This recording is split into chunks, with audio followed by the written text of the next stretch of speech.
کئی ہزار سال پہلے مکہ کی گرم ریت میں ایک عورت حاجرہ علیہ السلام اپنے ننھے بیٹے حضرت اسماعیل علیہ السلام کو لے کر تنا کھڑی تھی۔ پانی ختم ہو گیا، بچہ پیاس سے بے چین ہو گیا تھا۔ بی بی حاجرہ نے صفا پہاڑی پر چڑھ کر پانی ڈھونڈا، پھر مروہ کی طرف دوڑی۔ 7 بار صفا اور مروہ کے درمیان بھاگتی رہیں، مگر پانی کہیں نہیں ملا۔ اللہ پاک سے وہ دعا کرتی رہیں۔ واپس آئیں تو دیکھا کہ اسماعیل علیہ السلام ریت پر ایڑیاں رگڑ رہے تھے اور اچانک زمین پھٹ گئی۔ ریت کے درمیان سے پانی کا چشمہ چھوٹا، صاف، ٹھنڈا، چمکتا ہوا پانی، وہ پانی جو کبھی نہیں رکتا۔ وہی ہے زمزم۔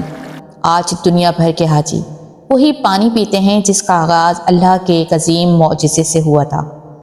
زمزم صرف پانی نہیں، یہ اللہ کی مدد کی زندہ نشانی ہے۔ جب انسان بے بس ہو جائے تب اللہ کا کرم شروع ہو جاتا ہے۔